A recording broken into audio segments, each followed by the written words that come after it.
Thank you, Rick, for that really kind and lovely introduction and for your gracious welcome to the Rockefeller University. And it's so special to be here with you this evening. Your leadership was truly so important to me all those years ago. What Rick didn't say was that he was also my chief resident when I was a junior resident. And those are very rocky times. You do go through a lot, and your chief resident is somebody who you often turn to for that leadership, that three-dimensional leadership, and without a doubt, Rick provided that in the most wonderful and outstanding way. And what I really love to think about is to know that your leadership at the Rockefeller will help to advance science in extraordinary ways. So Rick, thank you. I want to thank members of the Meister Greengard Prize Selection Committee for inviting me to participate in the presentation of this award to Dr. JoAnne Stubbe, about whom I will have much more to say. I also want to give great thanks to Lulu Wang, a member of the Rockefeller University Board of Trustees and a beloved Wellesley alumna, and to all my Wellesley friends here today. So you've heard the origins of the Meister Greengard Prize, and Dr. Greengard and his wife, the sculptor Ursula von Riddingsvard, founded the Meister Greengard Prize in 2004 and funded it with Dr. Greengard's Nobel honorarium. They did so both to honor Dr. Greengard's mother, for whom the prize is named, and to raise the profile of outstanding women scientists who, as Dr. Greengard was very clear to say, still faced discrimination. Women had received at the time only 7 of the 184 Nobel Prizes awarded in physiology or medicine at the time that the prize was created. Since then, 5 more women have received this honor. Now, that being said, women still face tremendous obstacles across professions. Not a single Nobel Prize in any field has gone to a woman in the past 2 years. And the Nobel Foundation's board has expressed concern and has said that it will be taking measures. So for all that remains to be done, we have much to do, but we also have much to celebrate, and that's why I'm so thrilled to be here this evening. Tonight, I'm honored to present the Meister Greengard Prize to JoAnne Stubbe. Now in its 14th year, the Greengard Prize is widely recognized as the preeminent international award honoring outstanding women scientists. Tonight's celebration reminds us of both what we stand to gain, but also what we stand to lose. Women make up roughly half of the global population, and the world simply cannot afford to squander their many gifts. In her singular accomplishments, Dr. Stubbe is a testament to this basic truth. A professor at MIT since 1987, she was the first woman to receive tenure in the chemistry department and is currently the Novartis Professor of Chemistry and Biology Emeritus. Through her groundbreaking research, she has transformed our understanding of what Paul Greengard has called complex chemistry underlying the biology of life. She did so by shedding light on the building blocks of DNA. This work has had profound impact on the science of cancer therapies. Notably, it's led to new applications for the anti-cancer drug gemcitabine, used to treat carcinomas that include pancreatic cancer, breast cancer, and non-small cell lung cancer. In collaboration with John Kosarich, she has also greatly advanced our understanding of bleomycin, an antibiotic commonly used to treat cancer. As I prepared for tonight, I was also intrigued to learn of another longtime collaborator, one who is less well known, but no less important. His name is Dr. Meister Stubbe, and he is, well, there is really no other way to put it, he is a dog. Dr. JoAnne Stubbe's dog. So please don't leap to conclusions. You should know that Dr. JoAnne Stubbe regularly attends lab meetings, and he is an avid follower of laser pointers as they move across research presentations. And I'm afraid that I can't tell you much more than that, but he does have an email address, and his picture is on the lab's website. So if you have more questions, you know where to reach him. But truly, collaborations aside, and on a more serious note, JoAnne Stubbe is a role model for women in a field that has far too few. She models the very best of what science has to offer.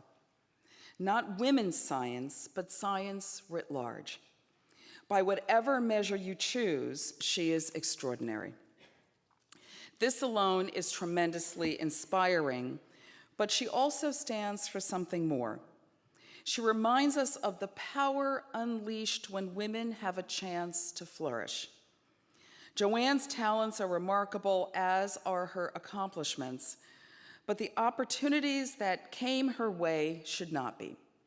All women should have the opportunity to reach their full potential. All women deserve the opportunity to thrive. This conviction is what drives me, what's driven me throughout my life, and I trace this to the inspiration of two very different women, both of whom influenced me in profound and enduring ways. The first is my grandmother.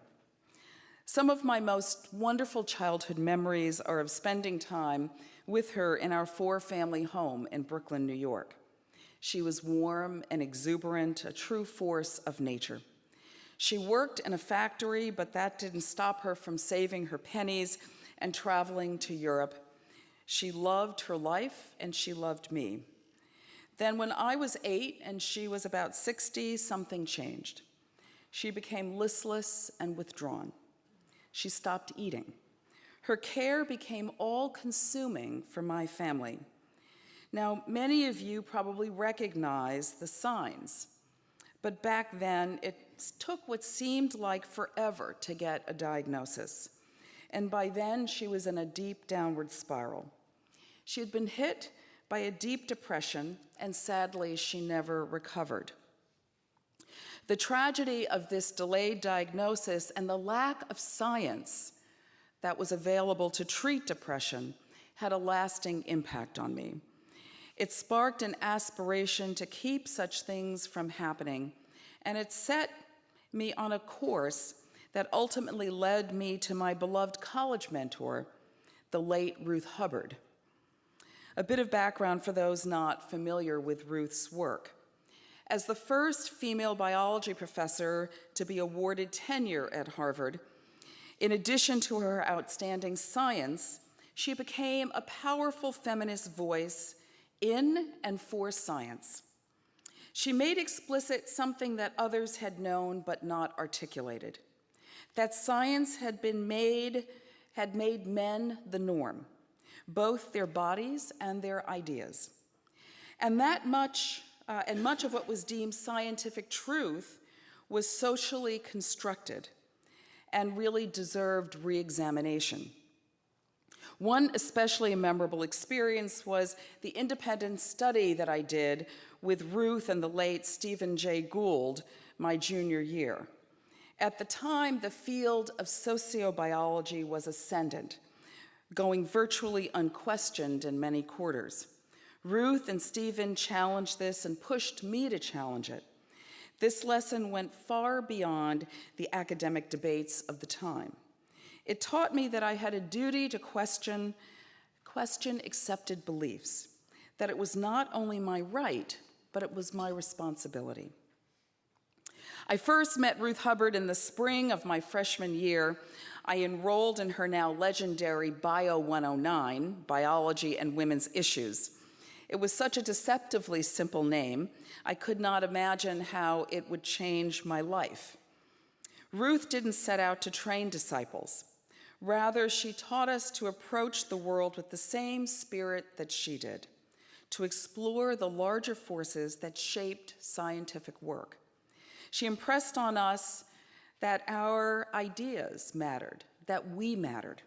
She did this in large part by showing us that we mattered to her, And if she, with all of her brilliance, took us seriously, who were we to question that? It's now been more than 40 years since I first stepped foot in Ruth Hubbard's Harvard classroom, and another 10 since I watched my grandmother's light fade. But regardless of the passage of time, these two women have been with me in spirit every step of the way. They spurred my research into the myriad ways that women are poorly served by science and medicine in our health system. They paved the way for the insight that women are far too often misdiagnosed across diseases, and that this often occurs because their symptoms are not what we call typical. Now, this is code for saying they don't look like men's, because now think about it. Why on earth would symptoms that are experienced by over 50% of the population be considered atypical? Ruth and my grandmother's legacies live on in the Mary Horrigan Connor Center for Women's Health and Gender Biology at Brigham and Women's and Harvard Medical School, which I was privileged to found in 2002. It's where science is advancing our understanding of the impact of sex, who we are biologically, and gender, who we are because of our social environment, how they impact health and disease. A little over a year ago, I embarked on a major transition. After 30 years in medicine and public health, I became the president of Wellesley College. Now, this move surprised some, but to those who know me best, it made perfect sense. It was a logical step in my lifelong quest to advance health and the health and well-being of women and to improve the lives of women. Far too often, we leave women's lives to chance. This insight was at the heart of my work on women's health, is now at the heart of the work that I pursue and aspire to do at Wellesley.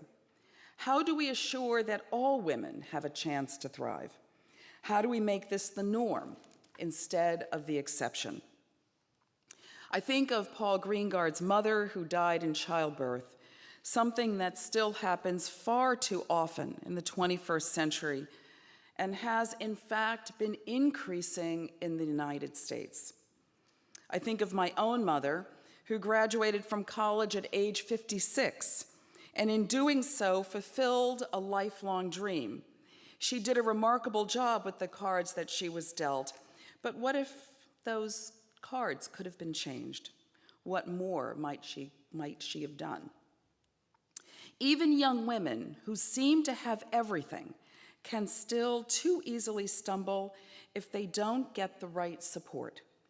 My own Harvard experience was outstanding, but I know of many, way too many women classmates who never found those crucial mentors or friends. You can plant a seed in fertile soil, but it also needs sun and water. At Wellesley, we seek to provide optimal conditions for young women to flourish in all of their diversity. And while medicine is not a typical route to a college presidency, it's clearer every day just how well it prepared me. I think especially of how my years in medicine and science taught me to lead with questions and to listen intently to their answers. The good physician approaches each patient with a sense of humility, deeply aware of the limits of her knowledge. We listen for the unexpected.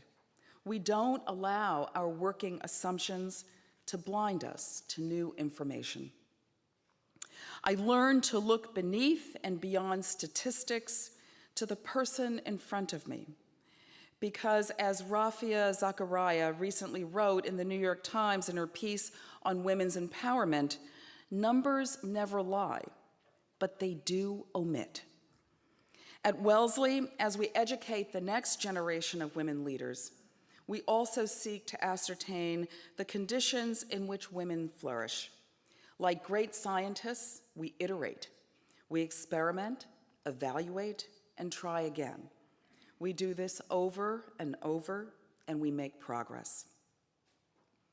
So last year at this time, Girls Who Code founder and CEO Reshma Saujani stood before you as I am tonight. It was just days after the November's US presidential election. She talked about how hard the past week had been, how there hadn't been a day that she had not cried. I know just how she felt.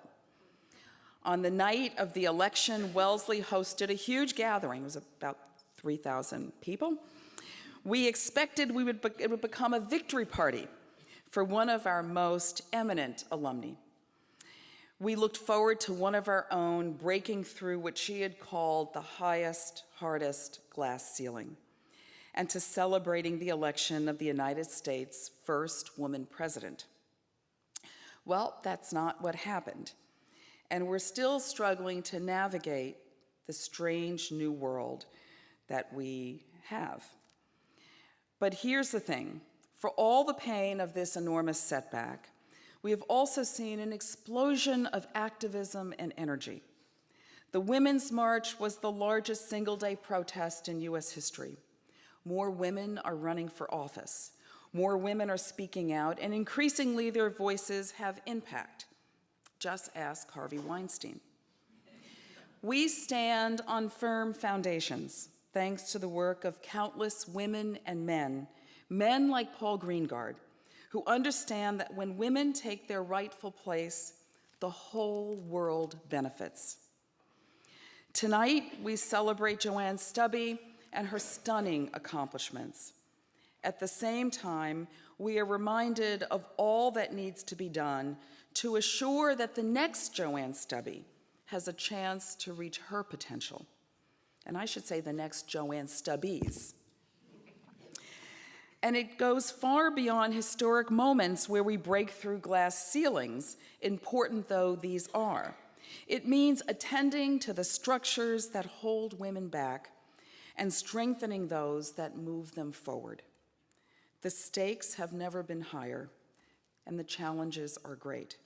And yet, when I look around this room, I see a far brighter future. And JoAnne, you embody all that we can achieve. In that brighter future, you are our North Star. Thank you.